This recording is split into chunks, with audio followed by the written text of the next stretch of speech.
A big story coming down over the last 24 hours. This was reported by Fightful Select that several contracts were restructured. This was back in 2019, and the name that was revealed as one of these contracts that did get restructured was that of Kevin Owens, who back in 2018 had signed a 5-year deal, but under this adjustment, his contract is now up at the end of January instead of early 2023, which will, in theory, make him a free agent within a couple of months' time when he is currently 37 years old. And Kevin Owens, Kevin Steen, obviously having fun with this because he tweeted out the coordinates for Mount Rushmore and then deleted it. So I think he's going to have a lot of enjoyment playing with this. But what a gift he got here. It sounds like the adjustment for like to come to the talent and want to cut down on the term. It sounds like they got higher guarantees for that time. So for Owens, I mean, what a time to have this situation where your deal is going to be up a year before it was supposed to, and comes at a time when, I mean, he could find himself in a very lucrative position, or will he, Wei? Like, what do you think is going to be, first of all, the WWE's treatment of Kevin Owens as he is approaching free agency, knowing his position, but also, are they actively fighting a perception war, or are they not engaging in it? I think that's a great question, and if Monday is any indicator, it's that they aren't. They're not so much paying attention to what AEW is doing, nor maybe the comparisons that I think many people who left Sunday were making in their maybe interest in Raw, looking to see what WWE would do.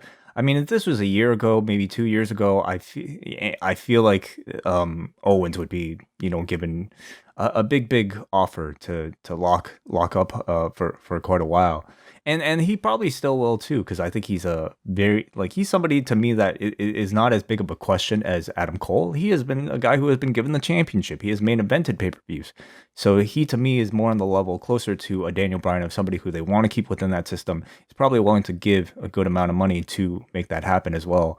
But he's also another one of these guys, like a Bryan, like a Punk, not like somebody like Braun Strowman, in that he fits perfectly, arguably even better in the AEW system.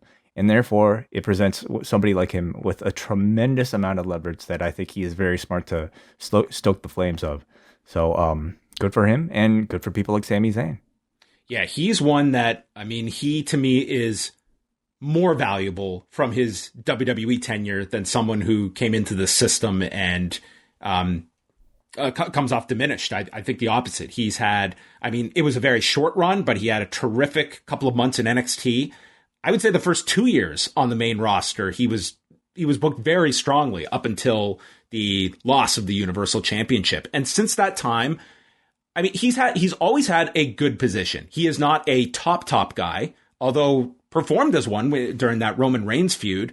I think he's capable of being higher. He's a phenomenal promo in a system that doesn't really showcase a lot of great promo work at times. Very versatile. Like we've seen, like this guy can be thrown in your celebrity angle with Logan Paul. He can be put as a heel. He can be put as a babyface. He can be thrown on commentary. He's like an easy go-to person that we throw something at.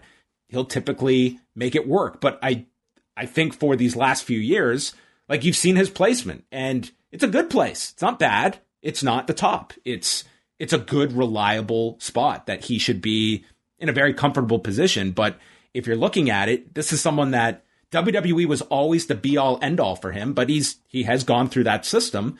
And I'm certain that there's a whole lot of reasons to be looking at AEW as extremely enticing now, from the relationships he has over there, the creative freedom.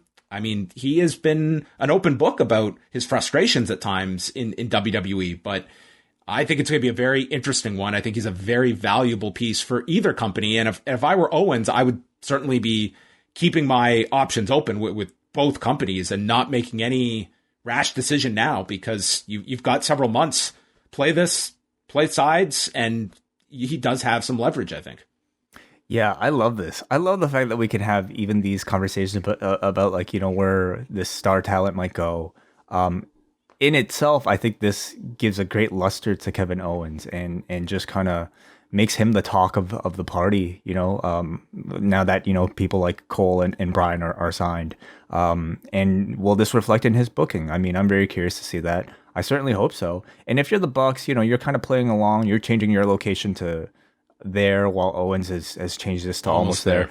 Yeah. In the end, what results is either your buddy works with you or your buddy gets a big raise. So they have nothing to lose in all of this. It gets people talking about AEW as a major player. So I look forward to seeing how this plays out for him and other talents. Yeah, it's not going to make sense for everyone to just look at AEW as an automatic. It's also not going to make sense for AEW to just look at everyone and say, even though the way they've been going about it is just piling on. And I would imagine they would actively go after a Kevin Owens. I think there's a ton of value for him in that system. But I also look at WWE as being, for Kevin Owens, it's what does he want? He's 37 and in theory could have several more big years, but what do you want to do with those years? How long are you looking to do this for? Like he could sign a 5-year deal and probably go through those 5 years. And if he's looking for like a long-term contract, I'm sure that's kind of the thinking is like, how do I want to spend kind of the back end of my career here in these final big years? And does he attempt for some sort of guaranteed no-cut clause in those contracts? I think if you are very comfortable with the idea of going elsewhere, like if Adam Cole, for instance, who said it was a fairly easy decision, you ask for everything imaginable because the worst they can do is say no, and you're not tied to staying here. That gives you an incredible amount of power in negotiation when you have the power to walk away. You can ask for whatever you want, and if they say no, cool, that's not going to work for me. Yeah, absolutely. So, who else would you put on that list of people to watch in WWE? Yeah, that might make that move in the coming. It's very hard to say because, it was, several contracts that got restructured. And I would say just overall, if I was a talent, I would want that information out there of when my contract is coming due.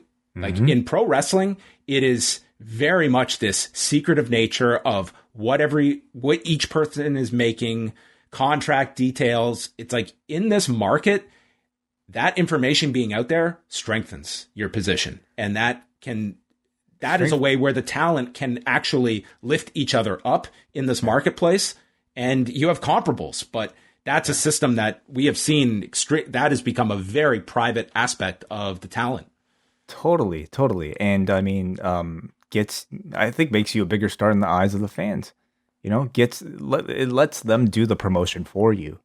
Lets them do the negotiating for you. I mean, if you are, one of those talents that's being demanded. But absolutely, if you're in Steen's or Owens' position, absolutely. It also, I mean, we will see based on, just the expectations. Like, I'm sure on WWE's end, they believed that Danielson, when he lost that match to Roman Reigns, that he would come back. And I'm sure that they were hopeful of keeping Adam Cole. Both end up leaving. It's not a case of Kevin Owens, his contract's up next week or next month. It's several months from now. So what do you do with him during that time period? Yeah. Like with the Chris Jericho, this is, of course, a generation ago in WCW. Like those last 6 months, they were like, okay, he's not coming back. We'll have him do some losses. And then they took him off TV for the last couple of months. They didn't even use him up until the end. They put him on like house shows and he was pretty much just forgotten about on television. But I think with Owens, like it'll just be interesting if they believe it's a foregone conclusion he's gone.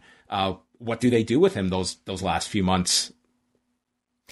Probably closer to what they did with Jericho. I mean, I feel like this Cole situation is probably something they would want to avoid. Featuring somebody on TV on a big show so close to them actually debuting on Dynamite. Where there's no compete. This is a contract expiring. He could show up the week after if you're going to use this guy right to the end. But what I mean is I think they'd want to get this Owens situation handled right now. Get a feel for what he wants. And if they feel like, okay, this guy's probably leaving, then probably stop using him for more than 3 months.